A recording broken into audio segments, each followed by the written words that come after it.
ভোটের ফলাফল নিয়ে পর্দার অন্তরালে সমঝোতা চলছে, এমনকি জামাতও সেই সমঝোতার মধ্যে হাঁটছে বলে সন্দেহ হচ্ছে। কিন্তু শিবির এ বিষয়ে স্ট্রিক্ট থাকতে চাচ্ছে। হঠাৎ করে জামাত চুপচাপ। আমাদের কাছে মনে হচ্ছে যে একটি বিশেষ দলকে সুবিধা দেওয়ার জন্য নির্বাচন কমিশন এবং তার সাথে যারা সম্পৃক্ত আছেন তারা এটার সাথে ষড়যন্ত্রমূলকভাবে তারা জড়িত আছে। একই অবস্থা আমাদের 11 দলের অন্যান্য শীর্ষ নেতৃবৃন্দ যারা আছেন তাদের প্রত্যেকের আসনে হচ্ছে না। তো এই ধরনের সাজানো নির্বাচন যদি করবেন তাহলে এত নাটক করার দরকার ছিল না। তো আর সাজানো নাটক করলে তো শেখ হাসিনার এই সরানোর দরকার ছিল না। আলাইকুম।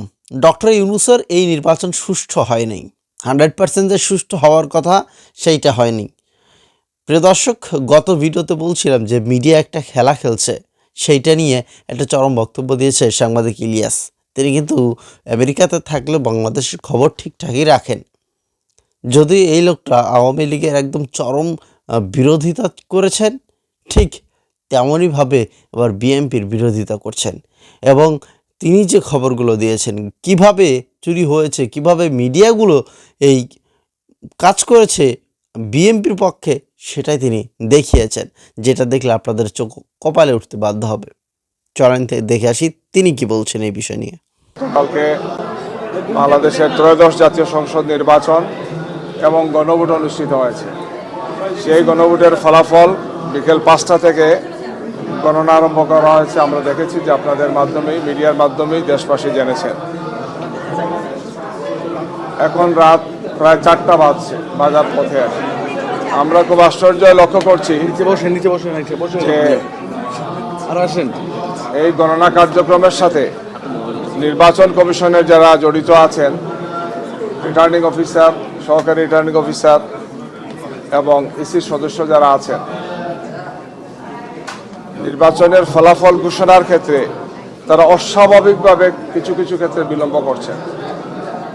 আমাদের শীর্ষ নেতৃবৃন্দের আসনগুলোতে আমরা এজেন্ট যারা ছিলেন সেই সমস্ত এজেন্টদের কাছ থেকে আমরা যে সিটটা পেয়েছি, সেই সিট অনুযায়ী এটা 8টা থেকে 9টার মধ্যেই রেজাল্ট বা তার ফলাফল ঘোষণা করার কথা, কিন্তু সেটা এখনো হয় নাই।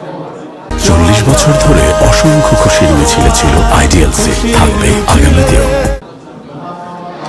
কোনো আসনে এটা হয়েছে যে আসনে যে সিটে স্বাক্ষর দিয়েছেন প্রথম সেখানকার রিটার্নিং অফিসার বা তার কর্মকর্তারা, কিছু সময় পরে সেটা চেঞ্জ করেছে। ঢাকা 17 আসনে এই ধরনের ঘটনা ঘটেছে। কমপক্ষে 8টি সিটে এই ধরনের তারা পরিবর্তন করেছেন, ওভাররাইটিং করেছেন। কেন চেঞ্জ করেছেন? বলেছেন যে একটু ভুল হয়ে গেছে, এটা সংশোধন করতে হবে। বিভিন্ন সেন্টারগুলোর যে রেজাল্ট শিট সেটা যোগ করে যেটা দাঁড়িয়েছিল, এটা কাটাকাটির আগে, ওভাররেটিংয়ের আগে, পরে যেটা তার ওভাররেটিং করেছেন সেখানে 5000 ভোট কমানো হয়েছে। একটি বিশেষ দলের প্রধানকে সুবিধা দেওয়ার জন্য আমরা মনে করি এই কাজটি করা হয়েছে। আমাদের যারা সেখানে ছিলেন এজেন্ট, তাদের কোনো কথা বলতে দেওয়া হয়নি। তারা ইতিমধ্যেই প্রেস কনফারেন্স করেছেন, প্রেসের সাথে কথা বলেছেন। আমরা বলেছি যে আপনারা এই ব্যাপারে পদক্ষেপ গ্রহণ করুন। ঢাকার প্রায় সবগুলো আসনে আমাদের যারা আছেন, অর্থাৎ জামাত ইসলামী এবং আমাদের 11 দলীয় নির্বাচনী ঐক্যের সবার রেজাল্টটা দিতে এই ধরনের গড়িমসি করা হচ্ছে। আপনাদের পাশেই ঢাকা 15 আমাদের সম্মানিত আমির জামাত ডাক্তার শফিকুর রহমান, এই আসনে তিনি নির্বাচন করেছেন। আপনারা জানেন 3 লক্ষ একটু বেশি ভোটার, 129টা সেন্টার, অনেক বড় বড় আসনের তড়িৎ গতিতে রেজাল্ট দেওয়া হয়েছে। এটা এখনো দেওয়া হয়নি। ইতিমধ্যে আরেক প্রার্থী বলছেন যে তিনি পাশ করেছেন, যেখানে কমপক্ষে 20,000-এর চেয়ে বেশি ভোটে আমরা এগিয়ে আছি। আমাদের কাছে মনে হচ্ছে যে একটি বিশেষ দলকে সুবিধা দেওয়ার জন্য নির্বাচন কমিশন এবং তার সাথে যারা সম্পৃক্ত আছেন তারা এটার সাথে ষড়যন্ত্রমূলকভাবে তারা জড়িত আছে। একই অবস্থা আমাদের 11 দলের অন্যান্য শীর্ষ নেতৃবৃন্দ যারা আছেন তাদের প্রত্যেকের আসন। সারা দেশের আসনগুলো নিয়ে আমরা পর্যবেক্ষণ করেছি, পর্যালোচনা করেছি। একই ধরনের চক্রান্ত এবং ষড়যন্ত্রের গন্ধ আমরা দেখতে পাচ্ছি। আমরা মনে করি যে ফেসিবাদের বিরুদ্ধে, স্বৈরশাসনের বিরুদ্ধে এই জাতি সংগ্রাম করেছে, রক্ত দিয়েছে। 1400 শহীদ হয়েছেন, আরও অনেকেই এর আগে শহীদ হয়েছেন। হাজার হাজার মানুষ আহত হয়েছেন, পঙ্গু হয়েছেন। আমরা রক্ত দিয়েছি, আমরা আত্ম উৎসর্গ করেছি অসংখ্য মানুষ এখানে। এই ধরনের আরেকটি নতুন ফেসিবাদ কায়েমের জন্য নয়।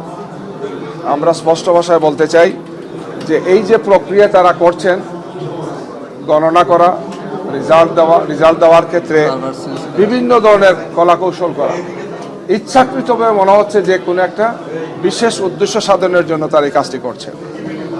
আমরা আগেও বলেছি যে আমরা ষড়যন্ত্রের কাছে মাথা নত করব না। দেশবাসীকে সাথে নিয়ে আমরা এই চক্রান্ত এবং ষড়যন্ত্রের বিরুদ্ধে দুর্বার প্রতিরোধ করেছি। আমরা বাধ্য হব এই ধরনের চক্রান্ত এবং ষড়যন্ত্র যারা করছেন তাদের বিরুদ্ধে আন্দোলন করে তাদেরকে আমরা জনগণের মুখোমুখি করব। আমরা আজকে এসেছি এই কারণে গভীর রাত্রে যে আমরা দীর্ঘ সময় থেকে অপেক্ষা করছি। আমাদের কেন্দ্রীয় কার্যালয়ে আমাদের আমিরে জামাত এবং শীর্ষ নেতৃবৃন্দ সেখানে ছিলেন, তারা সেখানে প্রেসের সাথে কথা বলেছেন এই ধরনের চিত্রগুলো বিভিন্ন জায়গাতে আসছে, সেই বিষয়ে আপনাদেরকে বা আপনাদের বন্ধু যারা ছিলেন সেখানে তাদেরকে অবহিত করেছি। আমরা মনে করেছিলাম যে এরপরে হয়তো নির্বাচন কমিশন বা তার সাথে যারা আছেন তাদের বোধোদয় হবে, দায়িত্বশীল ভূমিকা পালন করবেন, স্বৈর শাসকের আচরণের মতো তারা কোনো আচরণ করবেন না। অথচ মনে হচ্ছে যে তারা বিশেষ কোনো উদ্দেশ্য নিয়ে এই সমস্ত কিছু মানুষের সামনে জিতে গিয়েছে এটা বোঝানোর জন্য কাজ করছে, তাইলেই বোঝা যাবে। আচ্ছা, এখন পর্যন্ত আমি যদি যশোরের এইটাকে ধরি, আর যশোরের এইটা আর হচ্ছে গিয়ে আমি একটু দেখি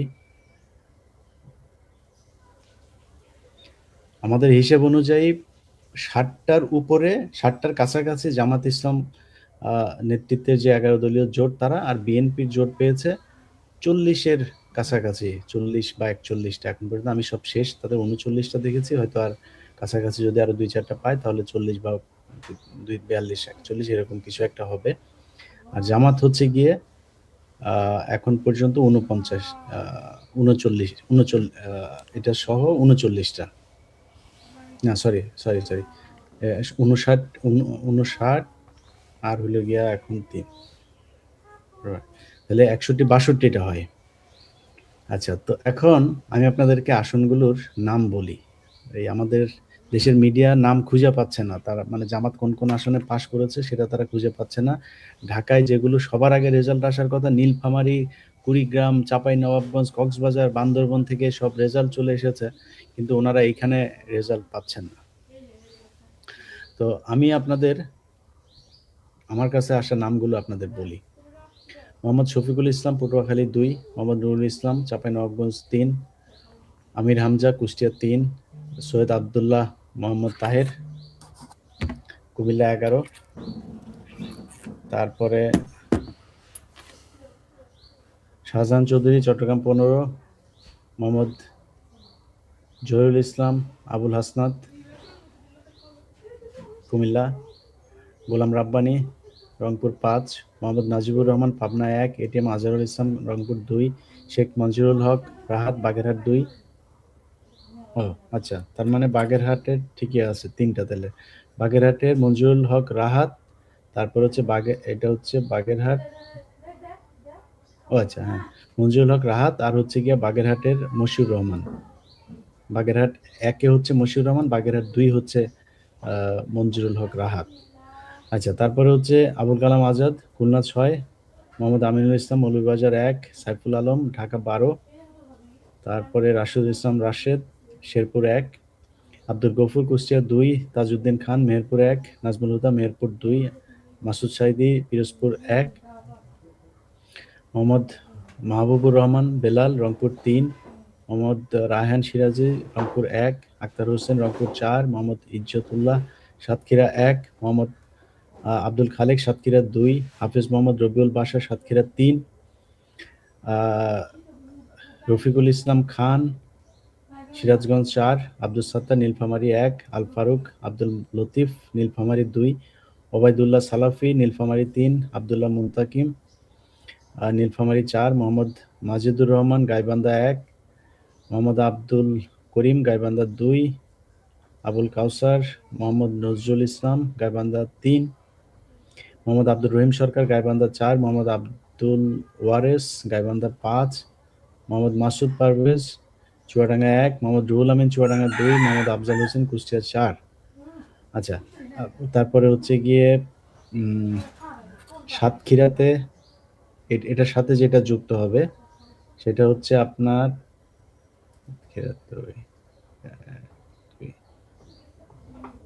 এটার সাথে যুক্ত হবে সাতক্ষীরার, আমি এখানে 2 জনের নাম পেয়েছি, আরো 2টা এসছে, সো আরো 2টা যুক্ত হবে।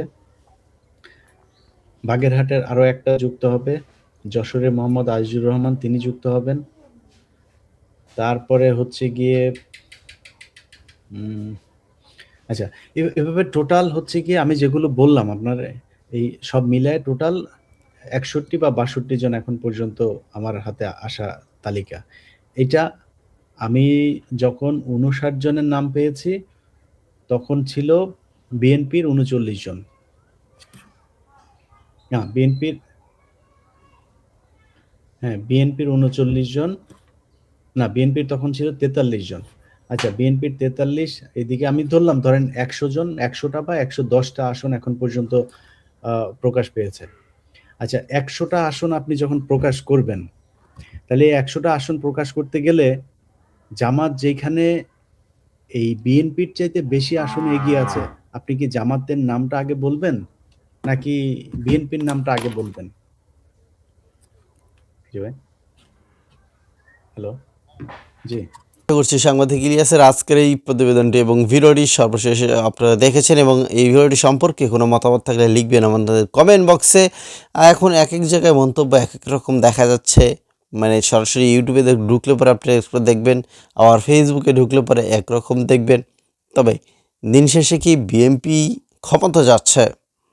তবে বিএনপি ক্ষমতায় গেলেও কিন্তু জামাতের ভালো একটা বড় অংশ তারাও কিন্তু সংসদে যেতে পারছে।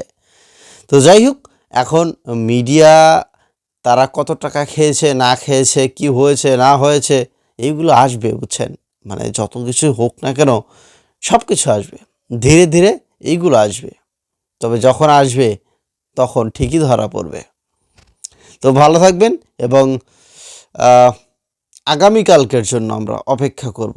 কে সরকার গঠন করছে, কি হচ্ছে, আগামীকালকের জন্য আমরা অপেক্ষা করি। হয়তোবা সারা রাতে এগুলো নিয়ে চলবে, কথা চলবে, কি হবে না হবে।